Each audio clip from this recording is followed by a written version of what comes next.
पुष्पा पहली एंट्री पर इतना बवाल नहीं करता जितना दूसरी एंट्री पर करता है। दोस्तों आज हम पुष्पा 2 मूवी को फुल एक्सप्लेन करने वाले हैं, तो प्लीज आप वीडियो को पूरा जरूर देखें। मूवी की शुरुआत जापान से होती है, जहां बहुत सारे कंटेनर होते हैं। उनमें से एक कंटेनर नीचे गिर जाता है, जिससे लाल चंदन निकलता है और साथ में पुष्पा भी। जापानी गुंडे पुष्पा को उल्टा लटका देते हैं। जैसे तैसे पुष्पा नीचे उतरता है और जापानी गुंडों के साथ फाइट करता है, क्योंकि ये लाल चंदन को तो जापान ले जाते हैं लेकिन उनके पैसे पुष्पा को नहीं देते। इस वजह से पुष्पा को यहाँ आना पड़ा। जबरदस्त फाइट में पुष्पा बाऊ को गोली लग जाती है और वो समुद्र में गिर जाता है, लेकिन तभी मालूम पड़ता है कि ये महज एक सपना था। पुष्पा सिंडिकेट का मालिक बन चुका है। लाल चंदन की लकड़ियों को कहाँ भेजना है ये सब अब उसके हाथ में है। उसके पास अब पैसा और पावर दोनों है, लेकिन बहुत सारे दुश्मन भी बन गए हैं, जिनमें से पहला है मंगल सिन्हू और उसकी पत्नी।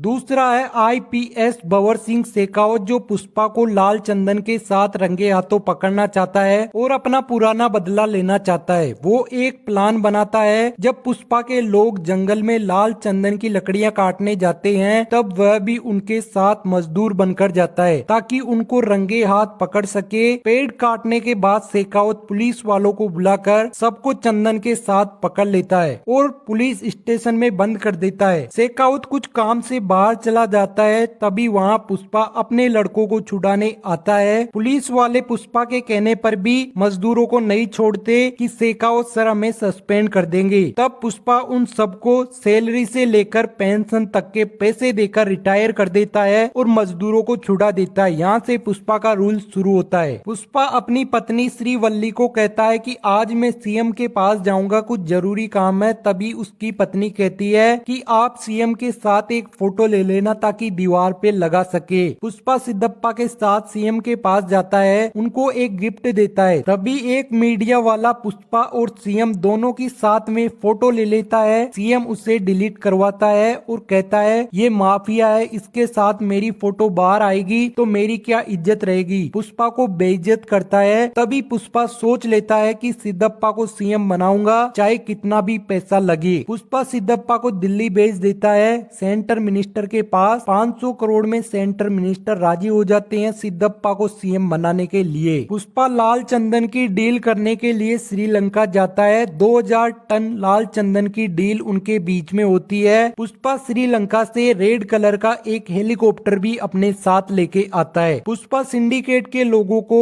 200 टन पर व्यक्ति लाल चंदन लाने के लिए बोलता है। शेखावत पुष्पा को रंगे हाथ पकड़ना चाहता है। सिद्धप्पा शेखावत और पुष्पा के बीच की दुश्मनी को खत्म करने के लिए शेखावत के पास जाता है। शेखावत से कहता है कि आप पुष्पा को माफ कर दो, जो तुम कहोगे वो पुष्पा करेगा। शेखावत मान जाता है और कहता है कि पुष्पा से सॉरी बुलवा लेना। सॉरी बुलवाने के लिए एक बड़ी पार्टी रखी जाती है, जिसमें सारे पुलिस वाले, मंगल सिन्हू, सिंडिकेट के सदस्य, ये सब मौजूद होते हैं। पुष्पा शेखावत को सॉरी बोलता है, फिर चला जाता है। आधे रास्ते से फिर आकर शेखावत की कार को ठोक देता है, जिससे शेखावत पानी में गिर जाता है और पुष्पा पानी में पेशाब कर देता है। तब शेखावत ठान लेता है कि हर हाल में पुष्पा को लाल चंदन के साथ पकड़ के रहूंगा। पुष्पा शेखावत को बोल के जाता है 2000 टन लाल चंदन श्रीलंका जाएगा, दम है तो रोक के बता देना शेखावत साहेब। शेखावत जंगल के सारे रास्ते बंद करवा देता है। देखता हूँ पुष्पा एक भी लकड़ी कैसे लेकर जाता है। पुष्पा लाल चंदन की लकड़ियों को ट्रक से नदी के रास्ते लेकर जाता है। नदी में पानी बिल्कुल कम होता है, लेकिन शेखावत को पता लग जाता है और पूरे ट्रकों को शेखावत पकड़ लेता है। न्यूज वालों को बुलाकर कहता है कि मैंने पुष्पा का पूरा माल पकड़ लिया है। मंगल सिन्हू शेखावत सर को बताता है कि जो माल आपने पकड़ा है ये लाल चंदन नहीं, सिंडरा है, जो बिल्कुल लाल चंदन के जैसा दिखता है लेकिन अंदर से सफेद है। पुष्पा तुझे पागल बनाकर लाल चंदन को बॉर्डर पार करा चुका है। सिद्धप्पा सीएम बन जाता है। सबसे पहले पुष्पा के घर खाना खाने के लिए आता है। सबके साथ एक फोटो भी खिंचवाता है। यात्रा के अंदर पुष्पा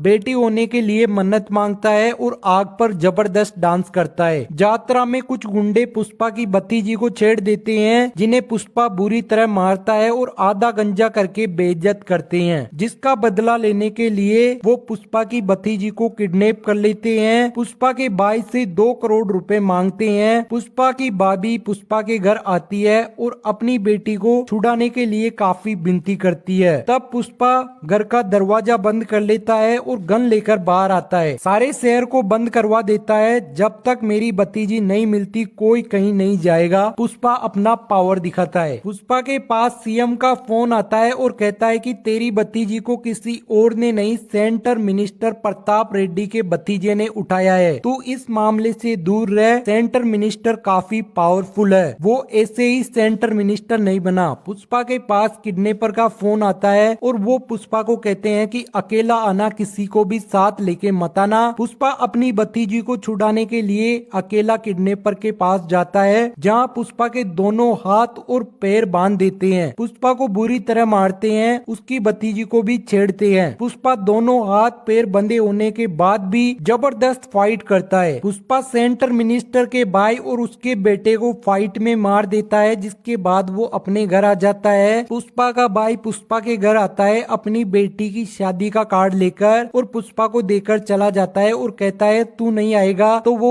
शादी के मंडप में भी नहीं बैठेगी। पुष्पा अपने भाई के घर शादी में जाता है और पूरा परिवार एक हो जाता है। पुष्पा को अपना परिवार भी मिल जाता है और नाम भी। वहीं दूसरी तरफ सेंटर मिनिस्टर पुष्पा को मारने के लिए एक खास व्यक्ति को बुलाता है। वो काफी खुश रहते हैं शादी में। प्रताप रेड्डी का खास व्यक्ति शादी में एक गुलदस्ता भेजता है जिसमें बम रखा होता है। वह आदमी दूर से बम का ट्रिगर दबाता है और पुष्पा की पूरी फैमिली एक साथ बम के धमाके में उड़ जाती है। भंवर सिंह शेखावत नकली चंदन को जला देता है ताकि मीडिया वालों से बचा जा सके। पुष्पा की पूरी फैमिली को बम से उड़ाने वाला व्यक्ति कौन है, ये सब आपको पार्ट 3 के अंदर देखने को मिलेगा। लेकिन जो मूवी के एंडिंग में ये क्लाइमेक्स रखा गया है काफी शानदार है। हर कोई इसे भंवर सिंह शेखावत समझ रहा है, लेकिन ये भंवर सिंह शेखावत नहीं, कोई और ही विलन है जो नए तरीके से लेके आया गया है। अभी तक आपने वीडियो को लाइक और चैनल को सब्सक्राइब नहीं किया तो प्लीज जरूर करें।